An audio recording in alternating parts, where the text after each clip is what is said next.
ಎಲ್ರಿಗೂ ನಮಸ್ಕಾರ. ಇವತ್ತಿನ ಟಾಪಿಕ್ ಡಯಾಬಿಟಿಸ್ ಇದೆ. ನಾವು IVF ಟ್ರೈ ಮಾಡಿದ್ರೆ ಸಕ್ಸಸ್ ಆಗುತ್ತಾ?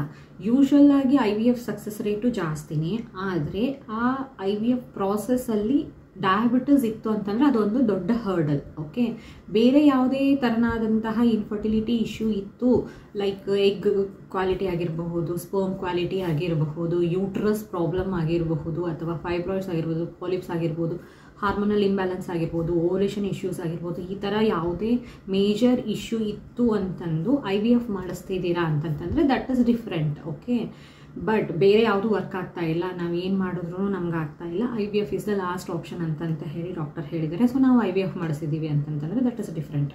ಅದರ ಜೊತೆಗೆ on top of all this fertility issues ನಿಮ್ಗೆ ಏನಾದರೂ ಡಯಾಬಿಟಿಸ್ ಇತ್ತು ಅಂತಂತಂದರೆ ಮೇಜರ್ ಕನ್ಸರ್ನ್. ಯಾಕಂತಂದರೆ ಡಯಾಬಿಟಿಸ್ ಇತ್ತು ಅಂತಂತಂದರೆ ರೆಸ್ಟ್ರಿಕ್ಷನ್ಸ್ ಇರುತ್ತೆ, ತುಂಬಾ ರೆಸ್ಟ್ರಿಕ್ಷನ್ ಇರುತ್ತೆ. ಆ್ಯಂಡ್ ನಾರ್ಮಲ್ ಆಗಿ ಪ್ರೆಗ್ನೆಂಟ್ ಲೇಡೀಸಿಗೆ ಶುಗರ್ ಕಂಟ್ರೋಲ್ ಮಾಡಿ ಅಂತ ತುಂಬ ಜನ ಹೇಳ್ತಾರೆ, ಡಾಕ್ಟರ್ಸ್ ಹೇಳ್ತಾರೆ. ಸಪೋಸ್ ಆ ಟೈಮಲ್ಲಿ ಶುಗರ್ ಬಂತು, GDM ಬಂತು ಅಂತಂತಂದ್ರೂ ಸುಮಾರು ಕಾಂಪ್ಲಿಕೇಶನ್ಸ್ ಆಗುತ್ತೆ. ಹಾಗಿರುವಾಗ ನಮಗೆ ಆಲ್ರೆಡಿ ಡಯಾಬಿಟಿಸ್ ಇದೆ ಅಂತಂತಂದರೆ ತುಂಬ ಎಕ್ಸ್ಟೆಂಟ್ವರೆಗೂ ನಮ್ಮ ಫರ್ಟಿಲಿಟಿನ ಅಫೆಕ್ಟ್ ಮಾಡುತ್ತೆ ಆ್ಯಂಡ್ ಪ್ರೆಗ್ನೆನ್ಸಿನ ಅಫೆಕ್ಟ್ ಮಾಡುತ್ತೆ. ಸೊ ಅಂಥದ್ರಲ್ಲಿ ನಾವು IVF ಟ್ರೈ ಮಾಡ್ತೀವಿ. IVF very crucial. ಮೆಡಿಸಿನ್ ಆಗಿರ್ಬೋದು, ಡಯಟ್ ಆಗಿರ್ಬೋದು, ತುಂಬ ರೆಪ್ಪೆ ಕಾಪಾಡಬೇಕಾಗುತ್ತೆ. ಓಕೆ, ಸೊ ಹಾಗಾಗಿ ನಾವು IVF ಮಾಡಿಸಿದ್ರೆ ನಮಗೆ ಸಕ್ಸಸ್ ಆಗುತ್ತಾ ಅನ್ನೋದೇ ಇವತ್ತಿನ ವಿಡಿಯೋ. ಮತ್ತೆ ತಡ ನೋಡೋಣ ಬನ್ನಿ. ಸೊ ಈ ಪ್ರಶ್ನೆಗೆ ಉತ್ತರ ಖಂಡಿತವಾಗ್ಲೂ ಸಾಧ್ಯ. ಡಯಾಬಿಟಿಸ್ ಇದ್ದು IVF ಸೈಕಲ್ ಸಕ್ಸಸ್ ಆಗುತ್ತಾ ಅಂತಂತ ಕೇಳಿದರೆ ಖಂಡಿತವಾಗ್ಲೂ ಸಕ್ಸಸ್ ಆಗುತ್ತೆ.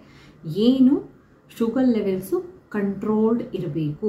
ಅನ್ಕಂಟ್ರೋಲ್ಡ್ ಶುಗರ್ ಲೆವೆಲ್ಸ್ ಇತ್ತು ಅಂತಂತಂದರೆ ಪ್ರಿಟರ್ಮ್ ಡೆಲಿವರಿ ಆಗ್ಬೋದು, ಮಿಸ್ಕ್ಯಾರೇಜ್ ಆಗಬಹುದು, ಪ್ರೀಕ್ಲಾಂಪ್ಸಿಯಾ ಆಗ್ಬೋದು, ಅಥವಾ ಮಗುವಿಗೆ ಬರ್ತ್ ಡಿಫೆಕ್ಟ್ಸ್ ಕೂಡ ಬರುವಂತಹ ಸಾಧ್ಯತೆ ಇರುತ್ತೆ. ಓಕೆ, ನೀವು ಸಕ್ಸಸ್ಫುಲ್ ಆಗಿ 9 ಮಂತ್ಸ್ ಕ್ಯಾರಿ ಮಾಡಿದ್ರಿ ಅಂತಂದ್ರೂ ಮಾಡಿದ ಮೇಲೆ ಅನ್ಕಂಟ್ರೋಲ್ಡ್ ಡಯಾಬಿಟಿಸ್ ಇತ್ತು ಅಂತಂದರೆ ಮಗುವಿಗೆ ತೊಂದರೆ ಆಗುವಂತಹ ಸಾಧ್ಯತೆ ಇರುತ್ತೆ, ಅಂದರೆ ಬರ್ತ್ ಡಿಫೆಕ್ಟ್ಸ್ ಬರುವಂಥ ಸಾಧ್ಯತೆ ಇರುತ್ತೆ. ಸೊ ಆಲ್ ಟುಗೆದರ್ ಏನು ಅಂತಂತಂದರೆ ಶುಗರ್ ಇದ್ದರೆ ನಾವು IVF ಮಾಡಿಸ್ಕೊಂಡ್ರೆ ಕನ್ಸೀವ್ ಆಗ್ತೀವಾ ಅಂತಂದರೆ ಕನ್ಸೀವ್ ಆಗ್ತೀರಾ? ಸಕ್ಸಸ್ಫುಲ್ಲಾಗಿ ಮಗುನ ಪಡೆಯೋದಕ್ಕೆ ಸಾಧ್ಯನಾ ಅಂತ ಕೇಳಿದರೆ ಖಂಡಿತವಾಗ್ಲೂ ಮಗುನ ಹೆಲ್ದಿ ಆಗಿರೋ ಮಗುನ ಪಡೆಯೋದಕ್ಕೆ ಸಾಧ್ಯ. ಆದರೆ ಡಯಾಬಿಟಿಸ್ ಇದ್ದಂಥವರು IVF ಪ್ರಾಸೆಸ್ ಸ್ಟಾರ್ಟ್ ಮಾಡೋಕ್ಕಿಂತ ಮುಂಚೆ and through out the process ನೀವು ನಿಮ್ಮ ಶುಗರ್ ಲೆವೆಲ್ಸ್ನ ಕಂಟ್ರೋಲಲ್ಲಿ ಇಟ್ಕೋಬೇಕು ಅಷ್ಟೇ. ಇದು ಒಂದೇ ಮೇನ್ ಪಾಯಿಂಟ್. ಓಕೆ, ಇದನ್ನು ನೀವು ಪಾಲಿಸಿದ್ರಿ ಅಂತಂತಂದರೆ IVF ಇಂದ ಖಂಡಿತವಾಗ್ಲೂ ಆರೋಗ್ಯವಾಗಿರೋ ಮಗುನ ನೀವು ಪಡ್ಕೋಬಹುದು. ಓಕೆ, ಸೊ ಏನೆಲ್ಲ ಮಾಡಬೇಕು ಅನ್ನೋದು ನೆಕ್ಸ್ಟ್ ತಿಳ್ಕೊತಾ ಹೋಗೋಣ. ಸೊ IVF ಪ್ರಾಸೆಸ್ ಸ್ಟಾರ್ಟ್ ಆಗೋಕ್ಕಿಂತ ಮುಂಚೆ ನೀವೇನೇನೆಲ್ಲ ರೆಡಿ ಮಾಡ್ಕೋಬೇಕು, ನೀವು ರೆಡಿ ಆಗಬೇಕು. ಫಸ್ಟು IVF ಪ್ರಾಸೆಸ್ಗೆ ಡಯಾಬಿಟಿಸ್ ಇದ್ದಂಥವ್ರು ಆಗಿರ್ಬೋದು, ಇಲ್ಲದೆ ಇರೋವಂಥವ್ರು ಆಗಿರಬಹುದು. IVFಕ್ಕಿಂತ ಮುಂಚೆ you should prepare yourself, ಆಯಿತಾ?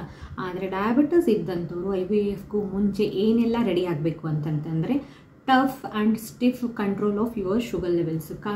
ತುಂಬ ನೀಟಾಗಿ ಶುಗರ್ ಲೆವೆಲ್ಸ್ನ ತುಂಬ ಕಂಟ್ರೋಲ್ ಮಾಡಬೇಕು.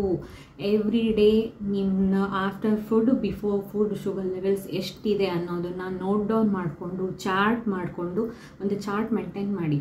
ಓಕೆ, ನೀವು ಏನು ಊಟ ತಿಂದಿದ್ದೀರಾ, ಯಾವ ಪರ್ಟಿಕ್ಯುಲರ್ ಟೈಮಲ್ಲಿ ತಿಂದಿದ್ದೀರಾ, ಅದಾದ ಮೇಲೆ ಎಷ್ಟು ಇದೆ ನಿಮ್ಮ ಶುಗರ್ ಲೆವೆಲ್ಸ್ ಎಷ್ಟಿದೆ, ಇನ್ಸುಲಿನ್ ಡೋಸೇಜ್ ತೊಗೊತಾ ಇದ್ದರೆ ಎಷ್ಟಿದೆ, ಅಥವಾ ಮೆಡಿಸಿನ್ ತೊಗೊಂಡಿದ್ದೀರಾ ಇಲ್ವಾ ಅನ್ನೋದನ್ನು ನೀಟಾಗಿ ಮೇಂಟೈನ್ ಮಾಡಬೇಕು. ಈ ಚಾರ್ಟ್ ಮೇಂಟೈನ್ ಮಾಡೋದ್ರಿಂದ ನಿಮ್ಗೆ ಏನು ಗೊತ್ತಾಗುತ್ತೆ ಅಂತಂದರೆ ಯಾವ ಫುಡ್ಡಿಂದ ನಿಮ್ಮ ಶುಗರ್ ಲೆವೆಲ್ಸ್ ಸ್ಪೈಕ್ ಆಗುತ್ತೆ, ತುಂಬ ಸ್ಪೈಕ್ ಆಗುತ್ತೆ, ಎಷ್ಟು ಅಮೌಂಟಲ್ಲಿ ತಿಂದರೆ ಸ್ಪೈಕ್ ಆಗುತ್ತೆ ಅನ್ನೋದು ನಿಮಗೆ ಗೊತ್ತಾಗುತ್ತೆ. ಸೊ ನಿಮಗೆ ಯಾವಾಗ ಯಾವುದರಿಂದ ಆಗುತ್ತೆ ಅನ್ನೋದು ಗೊತ್ತಾಗುತ್ತೆ, ಆವಾಗ ನೀವು ಅದನ್ನು ಕಂಟ್ರೋಲ್ ಮಾಡಿಕೊಂಡು ನೆಕ್ಸ್ಟ್ ಟೈಮ್ ಅದಾಗದೇ ಇರೋ ಹಾಗೆ ತಡಿಬಹುದು. ಓಕೆ, ಆ್ಯಂಡ್ ನಿಮಗೆ ಅದರಿಂದ ಇನ್ಸುಲಿನ್ನ ಡೋಸೇಜ್ನ ಮ್ಯಾನೇಜ್ ಮಾಡೋದು ಕೂಡ ಗೊತ್ತಾಗುತ್ತೆ. 2 ಯೂನಿಟ್ಸ್ ಜಾಸ್ತಿ ಮಾಡಬೇಕಾ, ಕಮ್ಮಿ ಮಾಡಬೇಕಾ ಅನ್ನೋ ಐಡಿಯಾ ಕೂಡ ಬರುತ್ತೆ. ಓಕೆ, ಸೊ ಟಫ್ ಕಂಟ್ರೋಲ್, ತುಂಬ ಸ್ಟ್ರಿಕ್ಟಾಗಿ ಶುಗರ್ ಲೆವೆಲ್ಸ್ನ ಕಂಟ್ರೋಲ್ ಮಾಡಬೇಕು. ಇದು 1. Okay, adjust and change pregnancy safe medicine. ಈಗ ಆಲ್ರೆಡಿ ಕೆಲವೊಂದಿಷ್ಟು ಮೆಡಿಸಿನ್ಸ್ನ ನೀವು ತೊಗೋತಾ ಇರ್ತೀರ, ಆದರೆ ನೀವು ಕನ್ಸೀವ್ ಆಗ್ತೀರಾ ಅಥವಾ ಪ್ರಾಸೆಸ್ಸಿಗೆ ಹೋಗ್ತಾ ಇದ್ದೀರಾ ಅಂತಂತಂದರೆ ಪ್ರಾಸೆಸ್ ಸ್ಟಾರ್ಟ್ ಮಾಡೋಕ್ಕಿಂತ ಮುಂಚೆ, ಆಯಿತಾ, 3 ಮಂತ್ಸ್ ಪ್ರಯರ್ ಸ್ಟಾರ್ಟ್ ಮಾಡಿದ್ರೆ ತುಂಬ ಸೂಪರ್, ಆಯಿತಾ, ತುಂಬ ಒಳ್ಳೆಯದು.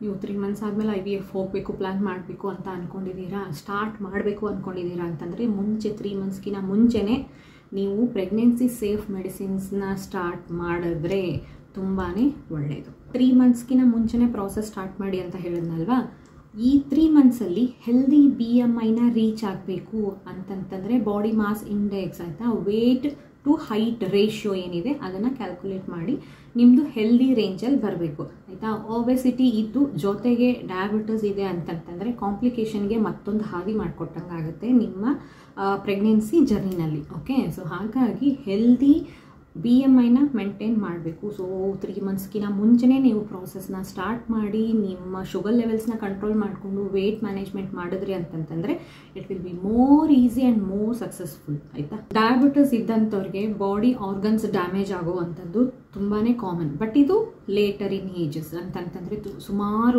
30-40 ವರ್ಷದಿಂದ ಯಾರಿಗೆಲ್ಲ ಡಯಾಬಿಟಿಸ್ ಇರುತ್ತೆ ಅಂಥವ್ರಿಗೆ ಆರ್ಗನ್ ಡ್ಯಾಮೇಜ್ ಆಗೋದು ತುಂಬ ಸಹಜ ಆಯಿತಾ. ಬಟ್ ನೀವು ಕ್ರೂಷಿಯಲ್ ಪ್ರಾಸೆಸ್ ಥ್ರೂ ಹೋಗ್ತಾ ಇರೋದ್ರಿಂದ ಮುಂಚೆನೇ ನಿಮ್ಮ ಐಸು, ನಿಮ್ಮ ಕಿಡ್ನೀಸ್ ಎಲ್ಲ ಲೀವರು, ನಿಮ್ಮ ಐಸು, ಕಿಡ್ನೀಸು, ಲೀವರ್ ಈ ಥರ ಇಂಪಾರ್ಟೆಂಟ್ ಪಾರ್ಟ್ಸು ಸರಿಯಾಗಿ ಇದೆನೋ ಇಲ್ವೋ, ಏನಾದರೂ ಡ್ಯಾಮೇಜ್ ಏನಾದರೂ ಆಗಿದೆನಾ, ಫಂಕ್ಷನಿಂಗ್ ಸರಿಯಾಗಿದೆನೋ ಇಲ್ವೋ ಅನ್ನೋದನ್ನು ಚೆಕ್ ಮಾಡಿಸ್ಕೊಳ್ಳಿ. ಈಗ during the process and after the process IVF ನಡೀತಾ ಇರಬೇಕಾ, IVF ಪ್ರಾಸೆಸ್ ನಡೆಯುವಾಗ ಆ್ಯಂಡ್ ಪ್ರಾಸೆಸ್ ಆದ ಮೇಲೆ ಓಕೆ ಏನು ಮಾಡಬೇಕು ಅಂತಂತಂದರೆ ನಿಮ್ಮ ಶುಗರ್ ಲೆವೆಲ್ಸ್ನ ನೀಟಾಗಿ ಮಾನಿಟರ್ ಮಾಡಬೇಕು. ಯಾಕೆ ಅಂತಂತಂದರೆ ಹಾರ್ಮೋನಲ್ ಥೆರಪಿ ಕೊಡ್ತಿರ್ತಾರೆ, ಎಕ್ಸ್ಟ್ರಾ ಹಾರ್ಮೋನ್ ಕೊಡ್ತಾ ಇರ್ತಾರೆ ನಿಮಗೆ, ಇದರಿಂದ ನಿಮ್ಮ ಶುಗರ್ ಲೆವೆಲ್ಸು ತುಂಬಾ ವೇರಿಯೇಷನ್ ಆಗುವಂತಹ ಸಾಧ್ಯತೆ ಇರುತ್ತೆ.